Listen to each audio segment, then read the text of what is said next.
Hey everyone, welcome to the 60th edition of ClarITea Chat. Today we have with us Annapurna Vishwanathan. Everyone fondly calls her Annu, the CIO at Cummins India. Cummins is a global power technology leader that designs, engineers, manufactures, distributes, and services engines and much more. Hi Annu, welcome to this session. Hi Jagdish, thanks for having me here. Yeah. So a quick introduction about Anu. She's a BE from Mumbai University and MBA from IIT Delhi. She spent a long time at GE, then Coca Cola, and before moving to Cummins India. If I'm correct, she's one of the youngest CIOs and is a woman technology leader, something to be celebrated. She was recognized as a leading women in AI by IBM in 2021 and was the only honoree from India. She has led multiple women networks throughout her career, and she's also extremely passionate about mentoring diverse and young talent across the country. So our chat with Anu will cover case studies about driving digital transformation, covering the entire gamut of operations, right from what I call a shop floor to the retail shop. Her belief in structuring for transformation, uh, having done a transformation leader role, and valuable insights gained from her first 5 years spent in talent programs. And of course, insights on mentoring diverse and young talent. And very importantly, and a good curiosity from everyone as to how does she balance life as a leader and as a mom. Okay, so I think hers is an inspirational story which will tell us, like, how she shaped her career, what was the balance between nature and nurture, and what philosophies and styles she used. And of course, we will end the chat with a rapid fire round to bring out some interesting aspects and then a reverse question to me. So, Anu, before we start talking of serious things, let's get some energy going up, Sounds good. icebreaker. So, please share with us the first test of your independence. I think first test of my independence would be, you know, a lot of things that my father has asked me to do. It used to be go do it yourself. There was never any overarching supervision, or there was never any control. Be it. I think I was about 10 years old when my dad said, "All right, get your 75 and 80-year-old grandparents to Indonesia." He was working in Indonesia. I was studying here, and I was confident enough to guide the both of them. It was their first international flight, and take them to Indonesia at the age of 10, and it never felt like a challenge, because my father's raised me to be a very independent woman. Awesome, awesome. That tells a lot about who you are. It's about, like, I mean, the one uh, takeaway for everyone, and I resonate with that because sometimes I've done it with my daughter. Is that, you just trust them to do it. You know, don't consider your girl as a weakling or, like, someone who needs to be protected. and yeah, you just trust them, show confidence, and they get it done. Yeah, so awesome, Anu. So there are many more such interesting things that we'll get to know about Anu as we go through this session. Meanwhile, uh, let's look at our audience. So we generally have CXOs, founders, IT managers, and seasoned technology industry leaders in our audience. And all of us know that technology is necessary but not sufficient to drive business performance. And the guests on ClarITea Chat have built that bridge between necessary and sufficient with their art of managing technologies. So thank you all for joining us for more than a year now and encouraging us with your interactions and questions. Helps us know that that this is still relevant topic, and we still have some value to add. So let's see who we have here. But before I do that, may I request our audience to share their names and where they are joining from in the comment box of LinkedIn or YouTube. So let's see who all have already joined us. So we have Muthukumar Vaidyanathan. Thanks, Muthu, for joining us. We have Jeanette Heacock. Um, do you know her, Anu? No, I just said hi. I Okay. appreciate it. Okay. Hey, thanks, Jeanette, for joining us. We have Snehanshu. I was like wondering whether she's one of your IMLP batchmates.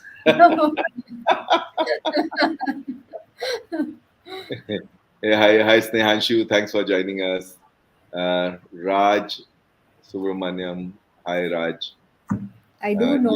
Yes. I do know Mr. Rajaram. Hi, uncle. Okay, that's great. That's great. Yeah, so if you know any of them, you can say that you work together or whatever. Yeah, Amrinder is a regular on the ClarITea Chat. Hey, Amrinder, great to see you here from Nammam, Bengaluru. By the way, Annu is also in Bengaluru only. Um, and Jeanette joins us from Pennsylvania. Thanks, Jeanette, for letting us know that. And we have Miraj joining us from Bangalore. We have, okay, Raj, okay, former GE Healthcare, so maybe she knows you. Oh, nice to see you. Always, there's always love for the blue meatball, right? Nice to see you, Jay. Absolutely. No, even though I spent just about 3 years in GE, I mean, I love the culture and the connect with people there, and the whole focus on people, right? Yeah. Anyway, so let's move ahead. Thank you everyone for joining us. Please keep your comments coming. I'm sure you have questions for Anu. As you keep hearing us, please keep sending your questions, and we'll keep picking them up in between. So Anu, you gave us a good peek into your early upbringing in terms of your independence. But yeah, let's begin with a good 5-7 minutes recap of your childhood up to your first job. Sure. Thanks, Jagdish. So I come from a Tamil family, and I'm very, I've had a very cosmopolitan upbringing, very pan India upbringing, if you will. So my mother's from Delhi, a Tamil from Delhi. My father's a Tamil from Mumbai. I'm married to a Punjabi. I live in Bangalore. I'm all kinds of mixes of India as possible. So that in a nutshell reflects who I am. I'm a mix of all places. I come from a privileged background. My father had a very successful career, and he was an executive in the water treatment industry, and he had an illustrious career. And so I had the privilege and the opportunity of going to some of the best schools, and I've traveled a lot growing up. And we my father moved for roles, so I've spent some time in Oman as a child. I've spent some time in Indonesia as a child, and of course, a good amount of time in Mumbai growing up.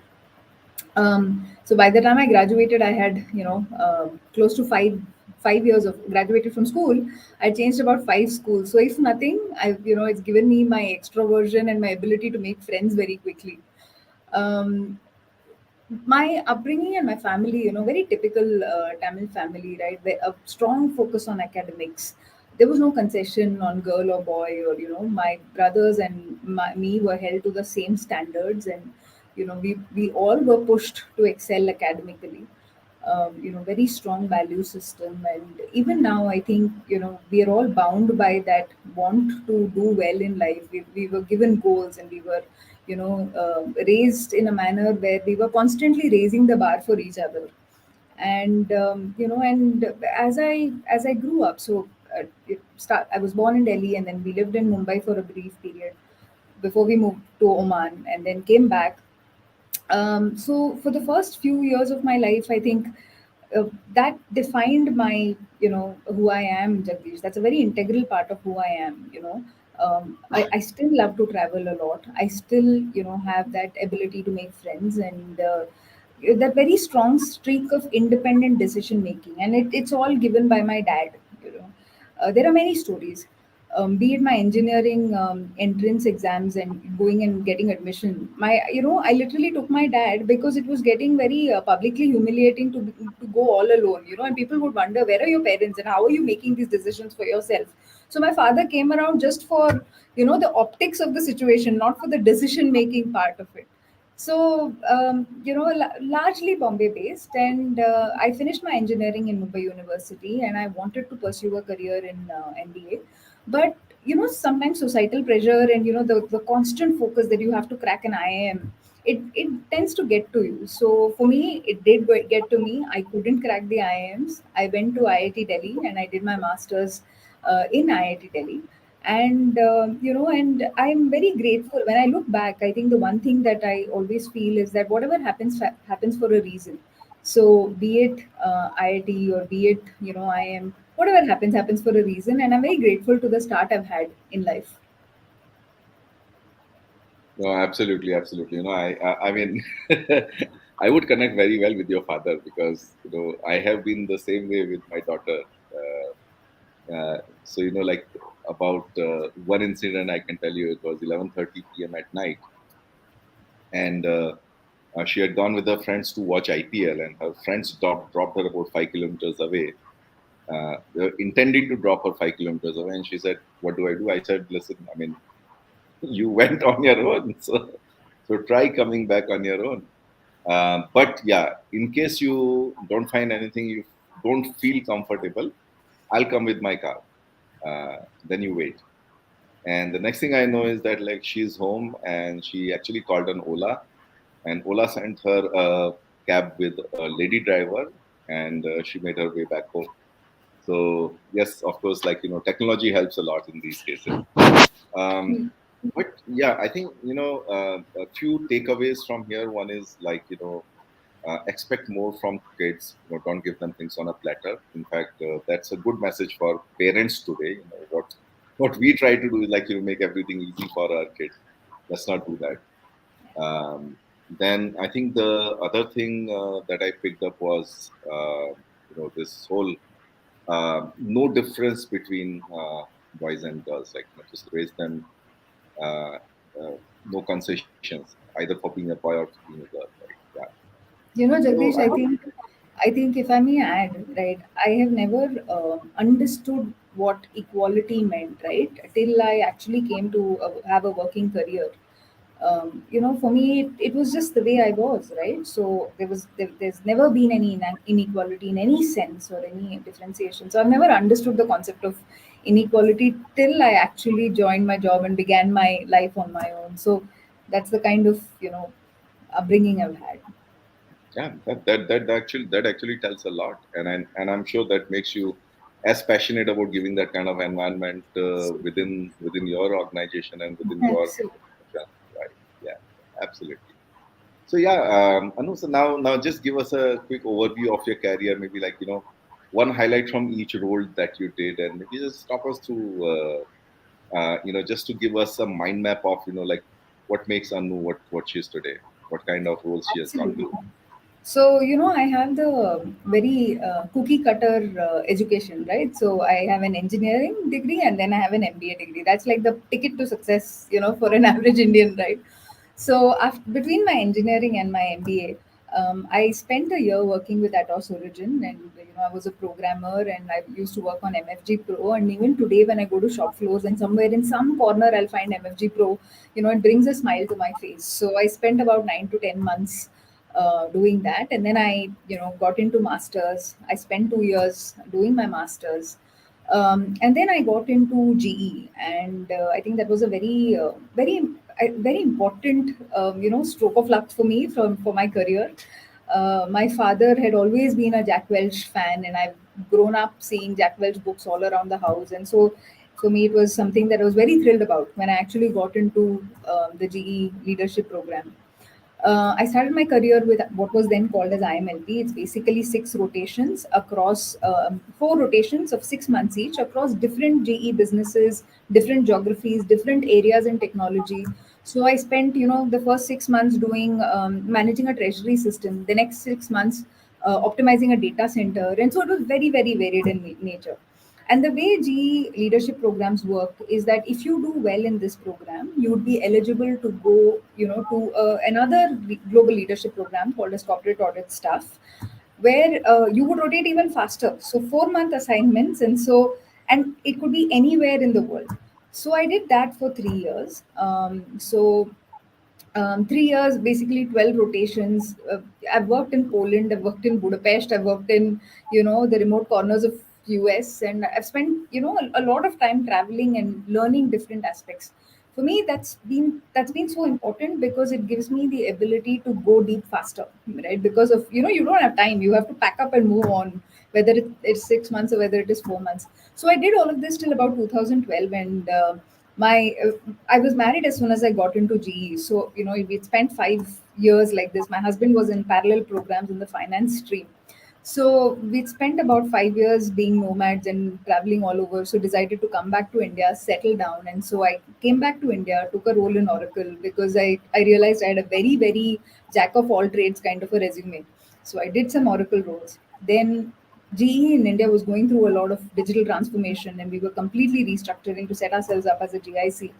And so I had the privilege of being the transformation leader for all of that transformation. So I did that, I think, somewhere around 2015 time frame. I spent 2 years in that role. My final role with GE was as the product engineering leader in GE Power, where we were developing products for the global ecosystem. Around that time, there was a lot of turmoil in the GE world. We were in the news for all the wrong reasons, and so I realized that I over time I had moved away from what I enjoyed the most, which was solving business problems with technology. And so, with a very heavy heart, I actually made a resume and I looked out and decided to move out of what felt like home. I'd been with GE for 11 and a half years, and I moved to Coca Cola. Coca Cola was, it was chalk and cheese, right? Very, very different ecosystem. GE believes in precision and accuracy, Coca Cola believes in speed. So it was a very different world for me to enter. And, but the work was amazing. I had an opportunity to digitize end to end, and, we can chat about it. But from shop floor to retail outlets, right? Literally work with, and so I got everything I was looking for. I was looking for that ability to solve tech with business, and I got just that. I spent 2.5 years with Coke, and I realized that somewhere I think, from a culture and from an environment, I had been groomed to be an engineering company person, and I realized I enjoyed that environment a lot. So I decided to around that time Cummins came calling, and I decided to move to Cummins. I've been with Cummins for a little over a year, and I'm loving my stint here. Awesome, awesome, awesome. So a couple of things. One is again, like I'm looking at it from a takeaway point of view, and also how to build a career. Of course, G gave it on a platter to you with its leadership program, but It's for not a anyone platter. else There who, was a lot of hard work. no, no, no. 20 hours a day, no sleep. Nothing came on a platter. No, no, I'm sorry for using that word. What I meant is that the development program, the rotations, and all of that, right? I mean, the design of your, let's say, your career foundation, right? So, but I mean, the takeaway that I have for everyone is that one is that you have done like multiple stints across the world, across different functions. So typically, And I see that tendency amongst a lot of people that, right early in the career, you want to like identify, hey, what's the best place to settle down, right? What's the best place? I go there and then I build my career only in that area. And I think that's probably something, to walk away from and say that, okay, let me try different things, at least get exposed, right?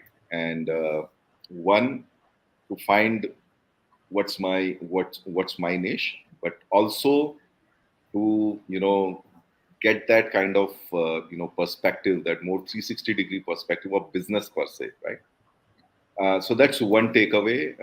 I think it has come in some of the other chats also, that the best way to build a career is not really to like, fixate yourself. Khunta nahi bandhna hai shuru mein, you just roam around a little bit across the organization, and then eventually you find your footing, right? You find where.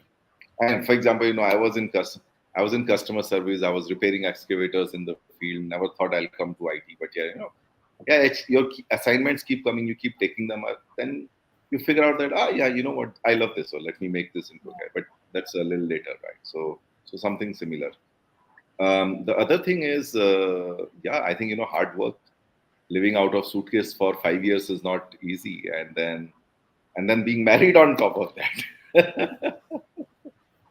Yeah, but I think so. Some of that ambiguity, or like, that moving around, living out of a suitcase, I think that has given you sort of that invaluable experience, which sort of got you a CIO role at such a young age, right? Um, the other one, which I also liked, is, when do you move away, right? When do you call it quits? And I really loved it when you said, you were doing more of administrative work rather than, you know, uh, driving outcomes through technology. And that's when you said, no, the balance is tilting away from outcomes. And that's when you decided to move out. I really like that as a placeholder for anyone, when people are looking at career change. Many times we get stuck just because of our tenure. I've spent so many years here, and then, like, I've got so much of equity here. I have to like again create a sort of mark for myself in a new organization. But I think the tilting point comes when you know that you're not uh, helping so much, drive outcomes rather than, driving the bureaucracy. Jagdish, it was a very tangible, moment for me, right? When I would sit in conversations with leaders and they'd ask me like, so what's your dream job, right? What do you want to do here? And I realized that I was starting to draw a blank. There wasn't a role that I was anymore that I was aspiring to, you know. So that's when I realized that if I'm not aspiring to a role here, it feels very difficult because it was, after I sort of started off after MBA, it was the only company I had worked with, right? It felt very difficult to make that choice, but that became a call to action for myself that I'm not aspiring for anything here. Maybe I need to be okay to look out. Oh no, absolutely, absolutely, yeah. I think that honest answer question to yourself matters a lot, right? Yeah. Yeah. I mean, I'm sure, like, you would have really done very well and grown and all that, had you just stayed there, because I know you. But I think that that that that evaluation is important, which you've got. Yeah. Okay, so let's move on. So Anu, let me get down a little bit into this leadership development program, IMLP and CAS, and also tell us a little bit more about it. There's some senior people here who attend this, and and I have actually talked to CEOs of, even, let's say, organizations of 3 to 500 people strong organization, who actually want to do something, right? And they are like, and they don't know where to start. And some of it is like, also, high budget stuff that people have a perception about. So just share, like, how these programs are designed, and like, how do you nurture talent and all. So, Jagdish, so I was a part of two programs. I started my career with IMLP, which was, a 2 year stint. And then I was a part of corporate audit staff, which I was on for 3 years. And so the first 5 years of my career was, rotations and leadership programs. I eventually came back to run the IMLP program in India, and I ran it for about 2.5 years when I got back to India. For me, I think these 5 years for me make up a good 80% of how I work today. And I think that's very telling in the kind of influence that these programs have on the people who pass through them. I'll just pick out a couple of things, right? I think first, the speed at which we move assignments, it helps us learn to focus and go deep fast. And it's a skill that is extremely important in your career because you're able to make decisions fast. You're able to understand and perceptively identify what is the issue fast. And therefore, and so when we would be rated in our reviews, it was not about finding problems, be it audit staff or be it IMLP. It was about how have you solved it. You've done well in the rotation only if you've solved it. So you make decisions fast and you solve the problems fast. And so if you've done this for 5 years straight, right, your ability to solve absolutely unknown problems is extremely high. The second thing is that it takes away the fear of unknowns. It literally takes away the fear of unknowns. If I were to spend a minute just talking through the variedness of my assignments, say in April I would be consolidating a data center. In June I would be working on cloud proxy networks and all of that. 6 months later in December, I would be, managing vendor contracts and, negotiating vendor contracts. And then you move on to audit staff, right? Because it was also a very important function for the company where we would assess the overall risk level for GE at a worldwide level. So anything that would be a potential regulatory risk or anything like that, we would swoop in and we would be hands on and we would be all over it. So be it mergers and acquisitions and how do you integrate companies, and be it information security, the spread of experiences, there is at you're brought to a point where you really don't fear anything. You don't fear learning, you don't fear an unknown area. It's just about systematically breaking it down, understanding the problem and solving it. And I think that's an extremely valuable skill that I hold very, very dear from those 5 years. The third thing I'd say is simple operational, tools. When we were on audit staff, right, it was like a very extremely structured program. So your Monday would start with your boss sending you an email that these are the things that you need to get done during this week, right? And you would keep getting them done. Wednesday, we would go, communicate to our clients because it was a little bit like a consulting engagement, saying that these are the issues that we're observing as an auditing team. Thursday, it would go to their boss, right? And Friday, it would go to, the really senior leaders. Friday, we would wind down our day, and then Monday, we are back again in the same routine. When you become an audit manager, you go through the same routine. So, very simple operational tools of, how do you execute efficiently? How do you structure your work? How do you develop talent? The development cycles were also structured and scheduled. Every 2 weeks, you would meet with your manager where it is not a work product discussion, it's a development discussion. It's these things have been so fundamental to make me who I am today that I hold them very dear and I try as much to incorporate them, in every job that I go to. Oh no, absolutely, absolutely. And again, like in my habit of sort of articulating the takeaways, speed, right? Solve unknown problems fast. You get into a corporate role and like, there's like all the time you can take to solve something, but no. Yeah, there's a good one. Another one is fear of unknown. A lot of time, even in like, personal and professional lives, we really get limited by like, not even dipping our toes into water, right? I mean, what is there? Third, very important one, the corporate audit stuff. It doesn't sound like a leadership development program per se. In Tata Motors, we had one program which was called FTSS, Fast Track Selection Scheme. The name itself said that it's a fast track scheme. Guys, come apply for it. Right? This was corporate auditor staff, and but I think that's a very I really loved the concept when I heard it when I joined GE, the corporate audit stuff. I'm like, boss, I mean, no, I mean, how can a leader be a true blue leader if you don't know how to find out the risks in the business, right? Yeah. Yeah. Because leaders can have multiple successes, but one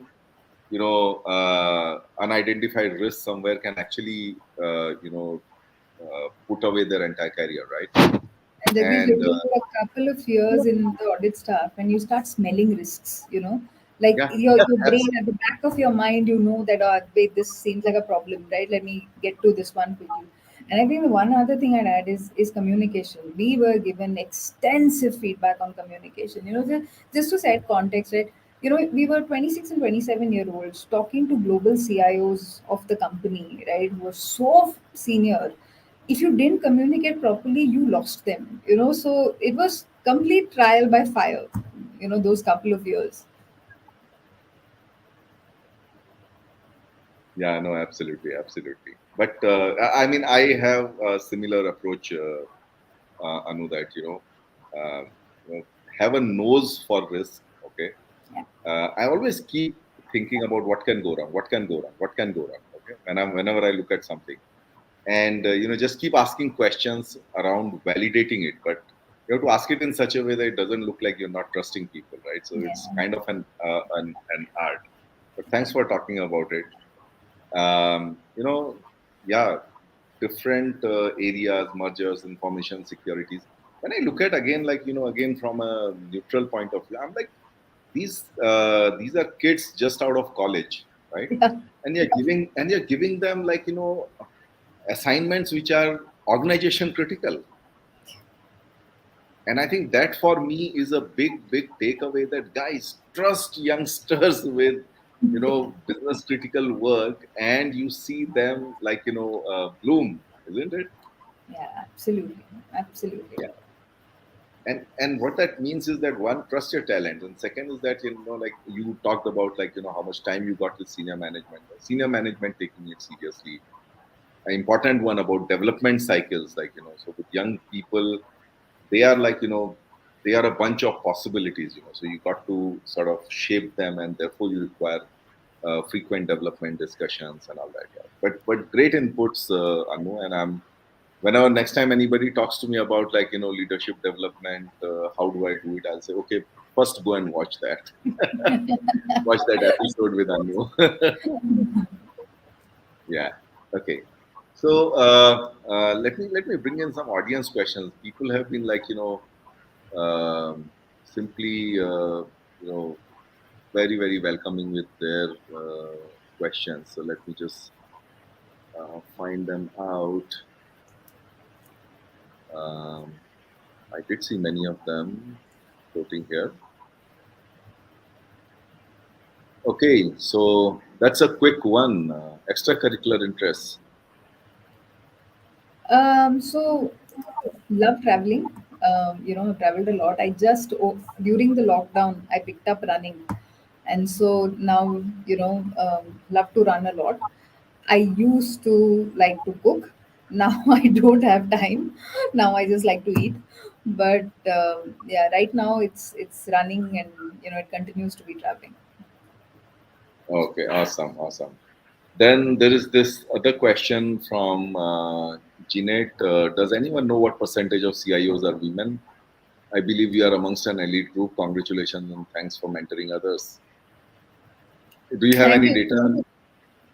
I don't have data as such. When you're running the race, you're just running. You're not looking around, right? So I don't have data. But thank you so much, Jeanette, for the call out. I really appreciate it. Thank you so much. Yeah. So, by the way, like one of my team members did a quick googling around on that question, and I'll let me read it out. According to latest survey from Statista, women CIOs make up 25% of Fortune 500's top IT leaders. I think that's a good number. I'm Yeah, I'm surprised. glad. I'm glad. I'm glad we're Yeah, a much bigger lot. absolutely, absolutely. Okay, so let's move on there.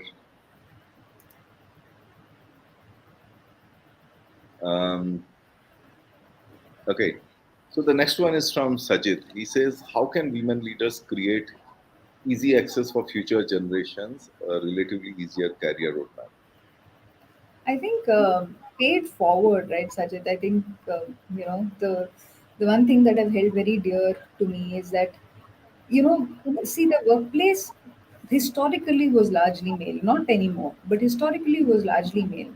So some processes and habits are oriented more towards the male.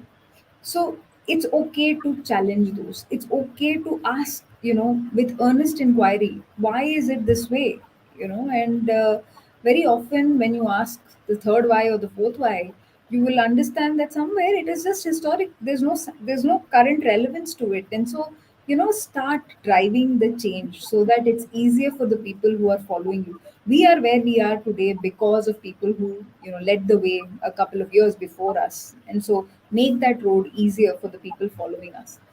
And the second thing that I believe is extremely important is put yourself out there, talk about the challenges, because there are so many women who are battling those challenges in their minds every day, and they don't know if it's okay as to what they're battling. And so the more you speak about it, the more it becomes okay, right? And I think Indra Nui did it amazingly for all of us, when she said famously that you can't have it all. And at that time, personally, I had a 2-year-old son, and I had my transformation leader role, and I was working crazy hours, and it was so hard.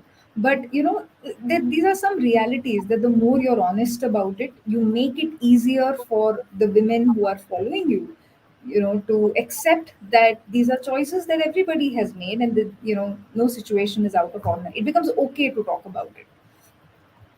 Yeah. Yeah, of course, I'll add my few cents to it. So don't romanticize it.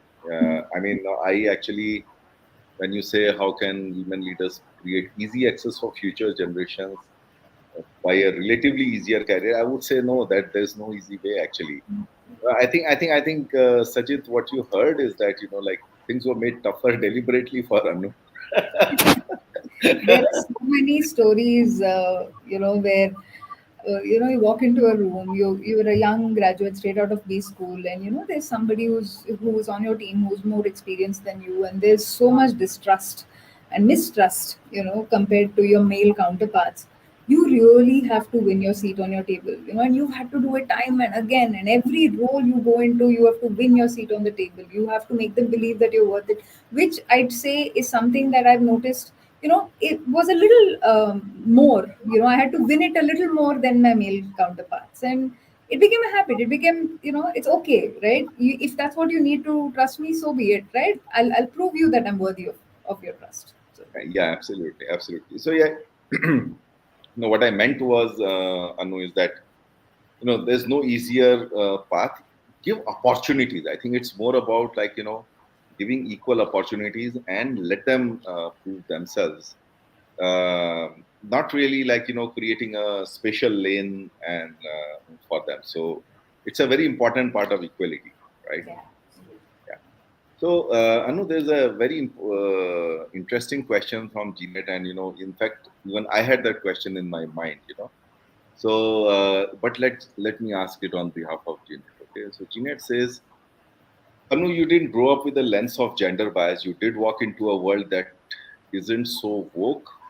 Was there a first moment when you came up against others' mindsets, and how did you overcome Absolutely, Janet. And I tell this story a lot when I'm speaking to women audience.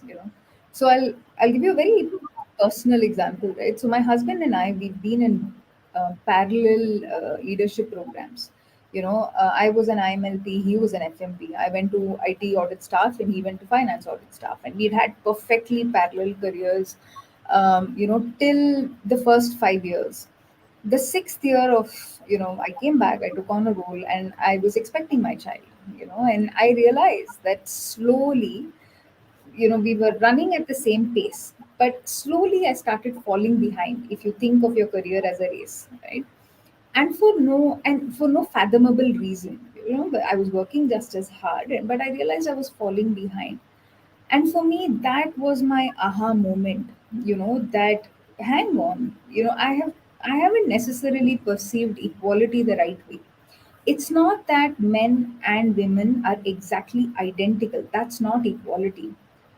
We both have different we have different careers, we have different sets of strengths, and equality is about each of us playing to our own strength.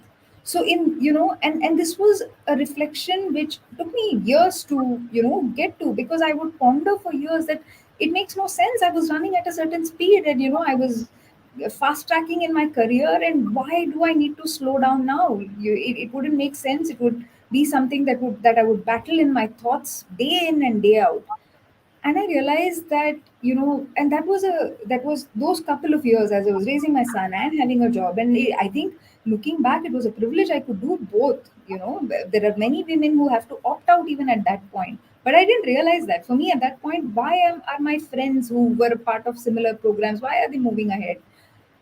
And very interestingly enough, I had given myself 4 5 years for my son, to grow up and make sure he's well taken care of. God has his way of, showing that what you did was right, right? And so I had decided that I will accelerate again when my son is around 5.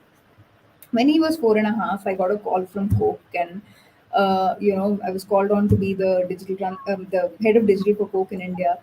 And at that time, it was a very funny coincidence, but what I was offered in remuneration was exactly the same as my husband. And so it was a strange validation, that you don't have to run lockstep. It's not about the minute, it's about longevity, and it's about being true to who you are and running your race your way. It's not a rat race, it's your race. And I think, when I look back, those couple of years for me have literally given me the foundation for Anu 2.0, because I've understood who I am, what are my strengths, what is my purpose. And I think that's very integral to what work means to me today. Oh, absolutely. And I think you have understood equality in a very different perspective, that it's about being yourself, understanding yourself, and then running at your own pace. By the way, I know this sort of reminds me of my mentoring conversations with many of my lady team members who are expecting mothers, or who are planning to go the family way. And in my one-on-ones with them, they share these anxieties about, like, falling behind in their career and all. So I give them only one, I would say, thought model, which since the topic is on, I can share here. See, we generally start working around between 22 to 25 years of age, right? And let's say if we put the retirement age at 60, which is actually getting extended now, you have a career of about 35 to 38 years, right? So, like, how long can your kids take in that, from you? I mean, maximum of 5 years, maximum, right? Yeah. And therefore, what is 5 years in the span of 35 to 38 years? So you can always slow down and pick up pace and probably pick it up faster, right? Yeah. Because you have given the time in those years to set the foundation for the kids, right? Yeah. So that and generally works. And Jagdish, that's the reason that talking about these things is very important. Because Absolutely. every woman who's at the threshold is going through that agonizing question in her head, right? So the more women talk about it, that it's okay. I think people find it easier to navigate. That Yeah, period becomes less challenging. absolutely, absolutely. So meanwhile, before we ask some more questions, so here is Mr. Raj saying that her father was a French philosopher, He knows right? that. Yes, uncle, absolutely. And he is sharing some secrets. He used to keep Yeah, downstairs. yeah, I know. I read. So now we know. Yes, he would. Well, My vacation reading used to be Sumantra Ghoshal, and yeah, I would be, I would be grilled on those things, and I'd wonder why he's doing that to me. I never realized. Well, and the last one, be bold and take risks were her watchword. So he kind of validates that. Okay. Yeah, absolutely. Okay. Let's move on to my questions now. I think we've taken a lot of audience questions. Guys, keep it coming. We probably might have taken time to get some more. Um, Anu, there were about 2 years when you did the transformation leader role, right? Yeah. So, what was like, just walk us through, like, why was that role created? That means, what are the challenges that you were trying to solve for, right? How did you approach it? And what were the learnings? Yeah. So that was a very interesting role, Jagdish, because it was again one of those amorphous roles, right? That role didn't exist before me, it didn't exist after me, right? So what we were trying to do is that we had an IT presence in India in GE, which was very aligned to every individual business vertical. What we were trying to do is we were trying to set ourselves up, broadly in the generic term as a GIC, that there are certain competencies that we will pick, and we will render those competencies for the entire world, right? And for others, so while we may have one or two big domains, we will also be, strong players in a couple of smaller domains, so a tier 1 and a tier 2. Now, this was an organization that was very, very vertically aligned, right? So people in GE Power knew everybody in GE Power globally, and they worked with them for years. Same thing for transportation, same thing for aviation, right? And so now as we were trying to assess what are the domains that we should make a play for, right? Whether it should be ERP or analytics or software engineering, what are the domains? We pulled everybody together and we started looking at the entire organization as a set of capabilities, right? And we tried to sort of say that, all right, we seem to have extremely broad expertise in ERP and analytics, and so let us do that. Let's be the primary centers for the world here. And as we did that, right, I think I've learned a lot from those years, because that is a huge amount of change that we are talking in an organization. An organization that has been vertically aligned for decades, right? Their identity comes from, being a person who works for GE Power, who understands the product, and therefore understands the technology that is needed to drive those operations, right? We had taken them and we had horizontalized them, and we'd said that, okay, this is a part of, you now belong to the data and analytics or the ERP domains, and hey, by the way, your primary identity is aligned to GE Power. So we are talking about a lot of structural changes, and with structural changes, they are tied very a lot of emotions, right? And a lot of loyalties and a lot of softer elements that structures don't really do justice to. So it was a massive transformation. We were taking something that was, like this, and we were turning it and making it completely horizontal.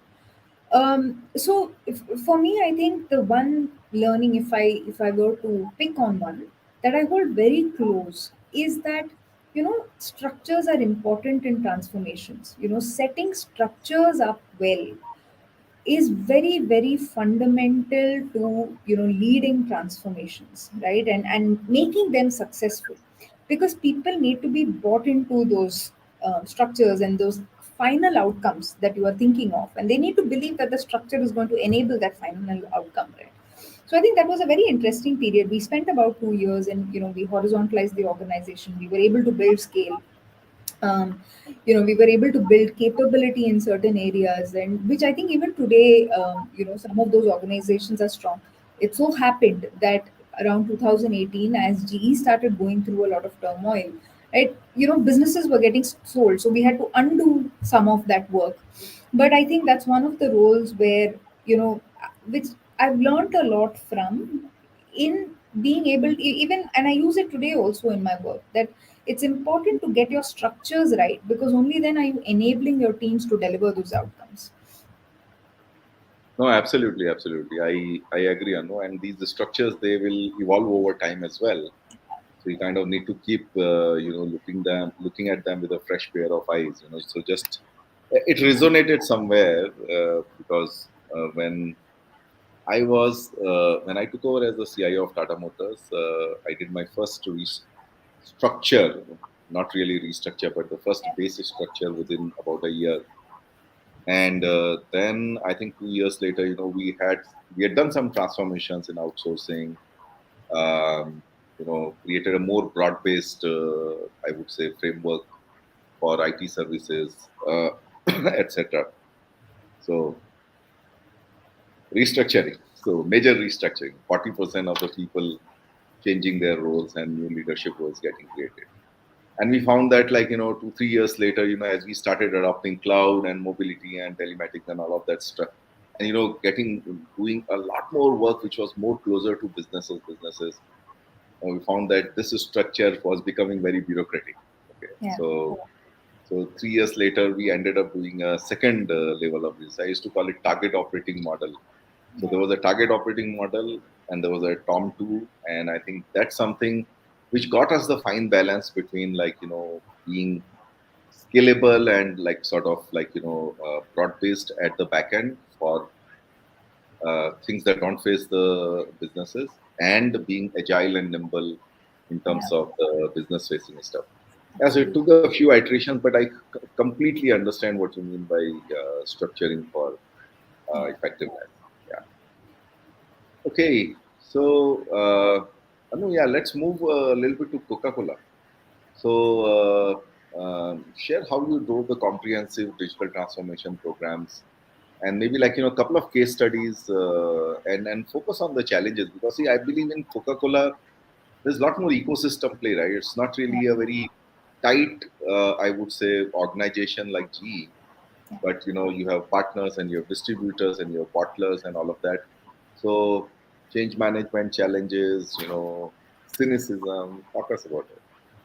So I think my Coca-Cola stint was exactly what I had asked for as I was leaving GE, right? When I left GE, I said that, what I love doing is enabling businesses with technology, and slowly over time, I had gotten very far from it. And so when I went there, it was exactly what I asked for, so it was literally the entire value chain review. So, so at the time I was entering Coke, the first digital factory was being set up. And so what I had to do was, get that digital factory project to be successful, right? And, you know, yeah, there were so many challenges on the way. There were times when I've had conversations. I said, listen, if you because it was tough. It was a lot of change management, right? Like people were used to on the shop floor working a certain way, and they found working with a system cumbersome and painful, and they didn't want to work with the system. And as much as we would extol the values of the system and say that, listen, it will give you traceability, it will give you visibility, it will give you speed. I mean, you think of it from the eye of a person who has to look at a value jotted down in a logbook, versus you go log on to the system, look at the value there, enter it added work to their lives. And so there was a lot of change management that we had to do. And it wasn't an easy ride. It really wasn't an easy ride. We would visit Sanand on a monthly basis. We would have conversations. We would sit down and listen and talk to them about what are your challenges. Put it out there. Let's put it on an Excel. Let's work through it. And so over time, the utilization started improving, and eventually we used to realize that that particular plant had the one of the better OEs and the better production metrics. And somewhere we always felt that the fact that they had the digital backbone had helped them, but getting them to truly buy into the concept, it needed a lot of talking to. But that whole Coca-Cola digital transformation was very end to end. So it started from a factory. It went on to distributors. It went on to retailers. We were trying to launch retailer based apps, where they could order directly from the distributor. We were piloting image recognition systems where our sales folks could go to the shop and just hold the tab, and they would know that what order should I prompt for. It's absolutely cutting edge technology, and how to make it work for the business, right? I mean, that thought process was so clear. We also built the company's first data lake. So all of it, because it's a fast moving business, so there's a lot of data we churn on a daily basis, right? And so taking all of that data, being able to give real time dashboards and all of that. So it was end to end digitization. And I think those 2.5 years for me have really, really from close quarters taught me what end to end digitization means. So again, it's a very valuable experience for me. Awesome, awesome, awesome. Thanks, Anu. I think that was a good example. It has actually happened with me as well. When um, especially on the plant floor. Because people are. It's a very very like I would say hands-on kind of environment, and that there's a natural cynicism towards systems. Um, and but yeah, that's the best way to do it. Like is to engage, be a little formal, log out all the issues, and then keep closing them one by one. Keep coming back to them with accountability that hey, we have closed this, and then just keep flushing out whatever is not working. So great example. And yeah, I mean this holding a tap to the refrigerator and saying that hey, which products are out, which products are not. That's amazing. Did it succeed? The pilot succeeded, and then the large scale rollout is a more function of readiness in terms of the sales folk and all of that, right? So the pilot Yeah, succeeded, the concept works, the that's technology it. is That's it. amazing.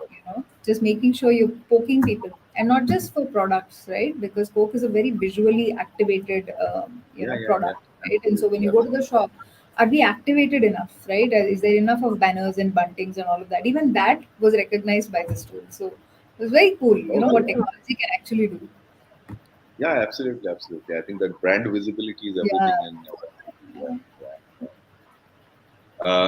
yeah. So I know we are like towards the end of it. I hope you're okay if I extend it by Yeah, I'm for fine. some time. I'm absolutely fine. While I'll run out of my questions, I have got lots of questions from the audience, Please go ahead. which I'm like greedy enough to take and acknowledge. So, but before I go to audience questions, very very important question, and this time with a little bit of focus and a little bit of like personal touch in terms of like what you do, right? So, so you're a busy leader and a mother. Very well beaten topic, but get us some realism into it. How do you manage work and family? What are challenges? What are some of the house rules? What are some of the frustrations? And very importantly, what is it? What do you expect or demand from others, like your larger family and even your colleagues, to balance it? I think, Jagdish, that's a very real question, right? So I think the first, it's been said before, but I think the most important decision with your career is your husband, right? And I'm very fortunate to have a very supportive husband, who, if there is something important, I know he has my back. I know he's right there. He'll handle the chaos at home, and I can do what I need to do at least. But I think, again, for me, that's the style with which I operate. I structure for my sanity. So uh, whether it is household helps or whether it is structuring my calendar, I sit down to plan, and I sit down to make sure that you know um, that the time that I need to work, or the time that I need to be a mother, or at the time I need to, be there for my house, I'm invested in that. It's not theory, but it's constant juggling, right? You have three balls in the air and you're constantly juggling, those three. Um, be it my house help, I think over time I train them for working with my structures in place and respecting my structures, with respect to time sensitivity, with respect to decision making, or everything we do at work, I do it at home also, so that there is that sanity when I need to work. So be it empowerment, all the management gyan that you think about, right? Empowerment, structuring, scheduling, prioritizing, everything works at home as well. My I honestly speaking, I've been able to manage my career because of my family, especially when my son was younger. Between my parents and my parents-in-law, they've every time that I've stepped into a bit of a crisis with help and having inability to manage my schedule, my parents and my parents-in-law have flown in at the literally on the first phone call to support me. And I have the highest gratitude for my family, in me being able to do what I like to do. So there's a lot of structures and schedules and pre-planned menus being sent to people. All of that happens in the background to just keep my sanity. In spite of all of that, the sanity goes. That's a different discussion. But to whatever I extent it know, helps. I know. But I think very good takeaway. I think one is to have a supportive spouse, structuring yourself. I think time management becomes the most important. So your calendar becomes important. I was just about to jokingly ask you, Anu, that I'm sure your son asked you, Mom, when do you have time on your calendar? He does. He does. The instructions have gotten very clear. Can you please opt out of a few meetings in a day? Like, it's very clear instructions nowadays. So, Okay, he knows how to work this. I okay, have no, everything on my calendar. Pick up my son, and I have everything on the calendar. That everything is okay. scheduled. Oh, that's a very important one. But what I really liked was you know leveraging your household help in themselves, and you're using all the management fundas on them. Yeah, I was yeah. about to say, it looks like you delegate a lot of stuff to your housemates, and you actually said that, yeah, I empower them. Completely, completely. As they get trained, right? Slowly they also make the decisions of what we need to eat, and I'm like, go for it. Don't bother me. So completely, when whatever they're ready to take on, I'm ready to. If you remember, that's how I was also raised, right? Whatever you're ready to take on, somebody was ready to give. So same thing follows at home. Absolutely, yeah, yeah. And yeah, I think the most important thing, very supportive parents and parents-in-law. Absolutely. In fact, when I had my first child, my wife came out of the job. I think within a year, she started feeling withdrawal symptoms, and she wanted to actually restart. And the entire family, my parents and my in-laws, they all said, okay, yeah, we'll come down whenever you want us to. And that's how she was able to restart when my Yeah. daughter was just about a year. Yeah, very important one. Okay, so let us extend the session a little bit given the number of questions we have here. Uh, so let me.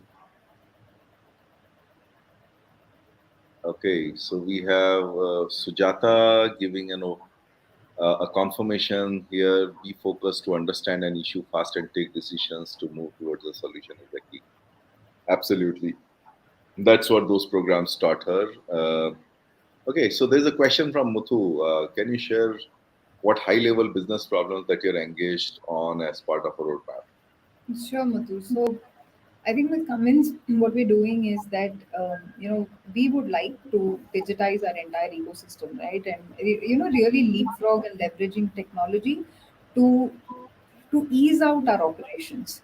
So in terms of roadmap, what we're doing is that we've started on the sales and service side. That how do we really look at how we work, and how do we bring in the right technology set to really automate, digitize, enable, mobilize some of those processes. We've started there. We've moved on to supply chain.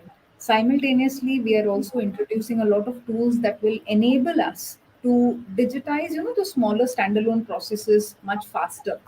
So when I look at what I do today, I think a majority of the time is in what I tell my team and my business partners, that in the next few years we have to change the way IT has to change the way Cummins works in India. And how do we do that? By constantly having that technology hat, that how do I simplify this, how do I bring in the right tool, how do I enable you with the right data at the right point of time. So it's something that changing the way we work with technology is something that me and my team live and breathe the whole day, and that's the core of the entire roadmap creation and the transformation we're working on. Okay, so let me highlight something you said so casually, but that's a gem which you just threw out like that, which is how do we simplify? So it's not about how do I bring the best technology to the business. Like how do I simplify the business process and constantly look for technology that will. So the outcome is always to simplify and speed up the business processes, and then whatever technology you can bring in for doing that. Absolutely. Okay, so this is Mr. Rajaram's question for you. What's your advice for young aspiring girls?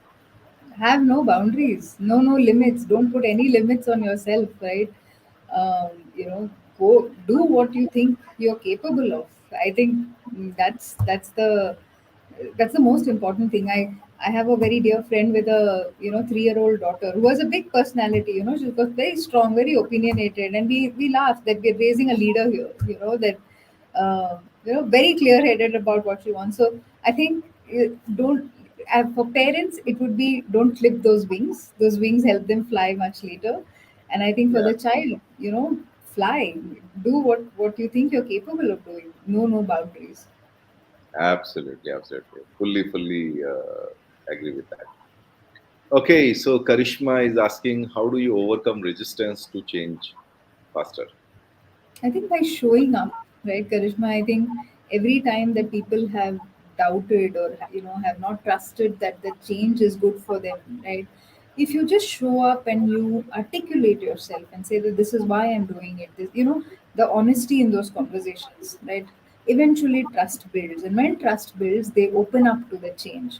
So, time and again, be it the softer issues of being accepted in a team to the harder issues of getting a system to be truly accepted and owned up within an organization. What I found is that you show up, and you show up with honesty, and you listen, and you respond to what you listen, and the trust comes, and with that the change comes.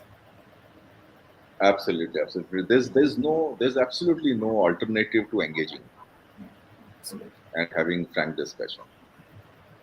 Great great answer, Anu. Now, Sujata is asking a question. Anu, have you ever faced situations where your decision has been challenged or called grossly wrong? How did you get to handle the same? So then I was reflecting on this, on when my decisions were challenged, right?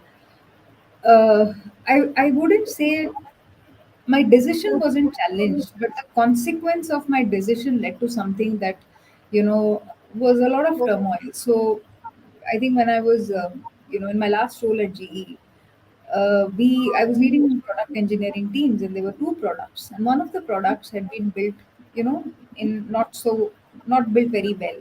And so as I came in, usual problem solving hat on, opened it up, realized there is a lot of issues, and objectively stated those issues, and got the buy-in to say, all right, let's clean this up, let's throw away what's there, it's not worth it.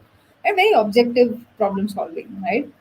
Now, at that time, contextually, the backdrop GE was going through chaos. And so, somewhere, a decision was being made that is this even worth fixing? And somewhere, the answer to that ended up as a no. And what that meant is my team of 46 odd people would lose their jobs. So, what I did extremely objectively in solving a problem, right, ended up in people potentially losing their job because at that time the company did not have the appetite to reinvest in that, in what we needed to fix. And so that's a different story. Like we managed to we worked hard and we made sure everybody got alternate jobs and all of that. But it's sometimes in the colloquial way of saying it, right, things backfire. You might have done it with the best intention, but it leads to something completely bigger and much more impactful. It hits home much closer. And yeah, and I think the learning here is that sometimes when the problems are much bigger and you are like a Hanuman, that I'm going to solve it. Yeah, Somebody else may say, no, it's not worth solving. Let it correct. go. That's very true. It's about slow reading the background also, right? You slowly Absolutely. learn to read the I know background. your army is ready now. What do you do? Yeah. Absolutely, absolutely. Yeah. uh, okay. So, Amrinder, I was wondering when will Amrinder ask a question? Okay. So, Amrinder's question is, which among the Indian startups do you admire, and if possible, please share why? Any enterprise SaaS products that you really like? Amrinder, I'd love to answer the question, but I don't want to come across as an endorsement. So I am going to refrain from naming one. but I tell you the attributes that I would typically look for in startups, right? When I work with a lot of startups. I worked from my days at Coke. I've worked a lot with startups, and I think the startups have their own journeys, right? Where they're ramping up, they're taking on more work than they are resourced for, and I think the few things that I look for in startups when I sign up with any of them, or when my organization signs up with any of them, is one, their commitment to actually close issues, because sometimes the challenges that they're facing on the other side with funding and resourcing, it's consuming them also. So how much do they have an appetite to take something on and make sure that they deliver, and what's their plan B in case they get consumed by it? It's something that I have very straight conversations with. But I think overall in my career, I'm a very, very proud proponent of India's technology startup ecosystem. Wherever I go, I've loved to showcase the amazing startups that we have in India, and try and get them a foot in the door, because I completely understand the value that they're bringing, and it's that opportunity, right? And if I'm able to enable it in any tiny way, I want to do it absolutely. Oh, thanks, Annu. Um, yeah, there's one question from Dattatray. Did you have to struggle for anything anytime in your professional career? I think that the struggle has always been in my own head. It's never been, in an organization as such, right? It's always about what I want to do and whether I am there. And, that struggle has always been there in my head. And I think that's what's made me grow as an individual. I think, if at all, sometimes there have been those instances where, people would unabashedly, and leaders, perceived, theoretically leaders in the organization, would put you down because you're a woman. And that's boiled my blood. But, I'm not one to take that quietly. So I fight back very nastily. But it's hard. You go to work trying to take your best self to work and deliver some amazing outcomes, and suddenly somebody is trying to take that away from you because you're a woman. Sometimes it's been hard, but transparently, I've never taken it lying down. I've always you know been very vocal and fought against these things. I think my connection went bad a little bit, so I missed a part of it, but I'll listen to it later. Yeah, let's move on. So Jeanette asked that McKinsey has published that 70% of transformations fail to achieve ROI goals as a result of insufficient change management for adoption. In your experience, would you agree? I think, Janet, the example that I was talking about earlier with the plant, right, when I was with Coke, I think that was a very real, experience for myself to internalize that what happens when people aren't bought into the change. And I think from then on, for me, every project that or every big transformation that my team takes on, right, over time we ensure that we are not the people pushing that agenda. We are the people who are influencing the business to say they want that, and influencing in small ways, right? Who owns a meeting, who you know I call it skin in the game with my team, that people need to come and show that they want it. Only then will we work on it. Because if we have to put in hours of our day and all our passions into completely changing the way somebody works, then the person whose work needs to be changed really should want it. Otherwise, it will never succeed. So yes, I completely agree with you that managing change is so integral to the success of any transformation, and it is so important to do that well and be respectful of the change you're pushing down someone's throat, right? It has to be something that genuinely will improve their lives, not something that drives chaos in their lives. Oh, absolutely. So, there's this story that I sometimes tell about, the lion and the zebra. So when a lion is running after the zebra, the zebra is actually, the lion is running for his day's food, right? Whereas the zebra is running for his life. And I think it's the same thing when you're trying these technology transformations. We are going to do as IT, we are going to probably do tens of projects in a year. But for that one department, for that one user, who's going to be impacted by it, for him, it's like, it's going to be, it's like, year after year after year is going to be laden with whatever you leave him with. So you Yeah. better leave him with a better, Yeah, process absolutely. and better productivity than what he was today. Otherwise, you will lose a lot of equity, right? Absolutely. Okay, so Anu, I think I had kept about 10 minutes for these questions. So let me move on now. Um, so this is the rapid fire round. So quick answers, under a minute answers. And I would encourage the audience to also send their rapid fires, but please, no more digital transformation questions, no more career questions. Just something out of curiosity. What is it like this about Anu? What is it like that about Anu? So okay, so Anu, my rapid fires. What's one memory from childhood about using your brain and not panicking? I think I was again 10 and a half, was stranded in a different school. Like somebody had to drop me at a wrong location. So I didn't speak the language in Indonesia. I didn't have money. I didn't know my home address, and was wondering what to do. So somewhere some common sense triggered, and I said, "All right, I'll go to the actual branch because the school will be more well known than where I live, which I had no clue where I lived." So ended up going there, and the school paid for the cab, and somehow managed to get home in one piece. And this was my second day in a new country, so it was quite a handful. And you didn't know the I language. didn't know anything, no money, no nothing, no language. And I remember my dad got me a watch as a reward for finding my way home. So, Wow. it was, yeah, so a lot Awesome. of fun. Yeah. Yeah. So this is the audience rapid fire. What makes you happy? Peace. I think that's the only thing I crave in my, or that's the only thing I value for happiness. I don't want to be in constant conflict. I want to go about my life with sincerity, with honesty, with transparency, and therefore I wanted to lead to peace. Awesome. Awesome. Yeah. Keep it simple. Okay. Raj, opinion on LGBTQ. Oh, I'm a very, very strong proponent. I just yesterday got named as the India leader for LGBTQ for Cummins in India. For me, it's important because something that's very, very fundamental to what I value is allowing people to be who they are.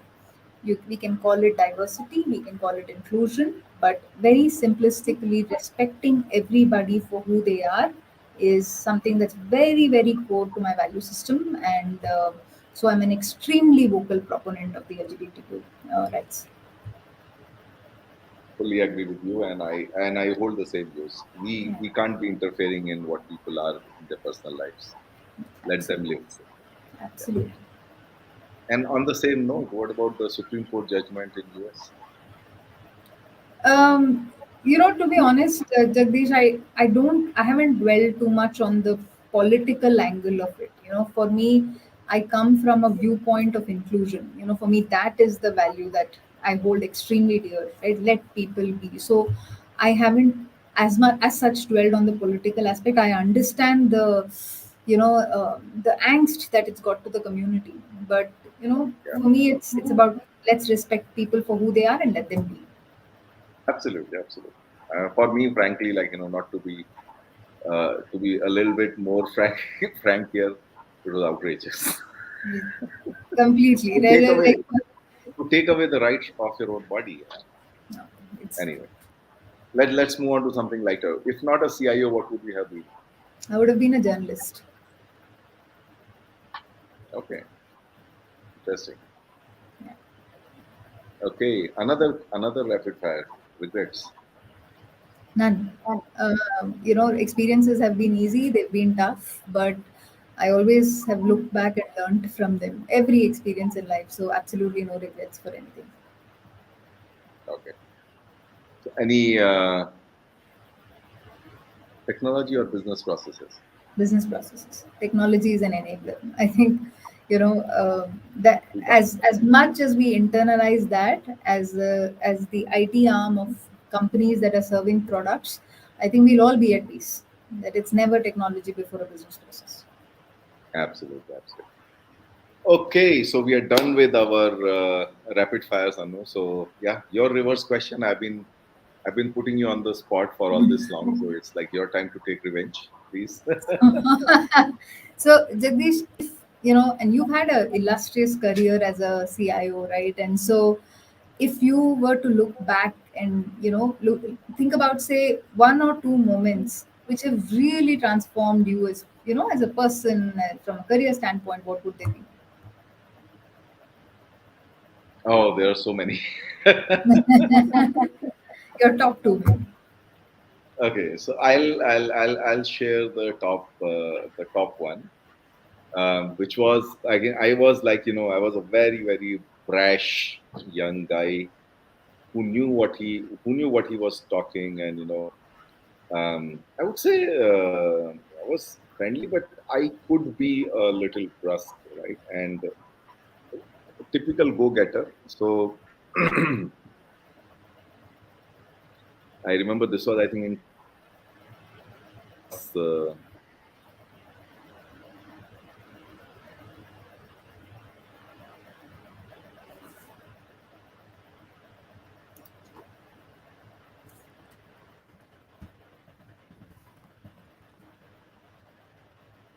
okay.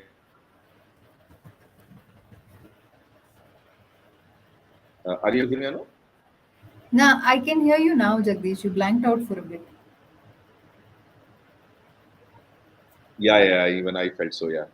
So I cared a hoot about those annual appraisals. Yeah, I thought, like, they're part of the bureaucracy of this large company, and I was like, I'm going to do, and I'm going to make the best out of whatever I'm doing. So this was annual appraisal time, and my boss was like an ex-HR guy, and he used to like run a nice process. And so called me for this, and he told me about what all good things I'm doing, etc., etc. And then he started giving me some development feedback, which was, Jagdish, there was this incident, and you did this. Okay, so I just wanted to share something about that. And I actually flew the handle. Okay, I said, but that's what that guy did. Okay, and how can you? It's a typical that young Yeah, firebrand kind of thing. Okay, so he yeah. smiled at me and said, "Okay, calm down." Okay, he pulled out his drawer. He took some, like, savories, and he offered me. Okay, chalo, have something. Okay. Then he asked me. Then he said, "Okay, we'll not talk about it." And I said, Jagdish, let's say somebody gives you a gift. Okay, what do you do?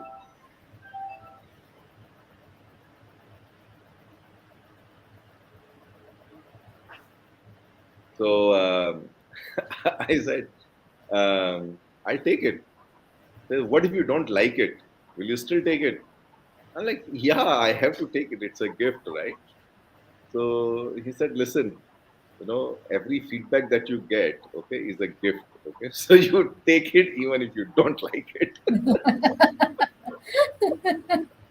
Very true, no? So, like those gifts that you will either pass on to somebody else, or, like, you'll put them in an attic somewhere if you don't like that. Do the same thing with the feedback, but, but don't give it back to the guy who's giving you.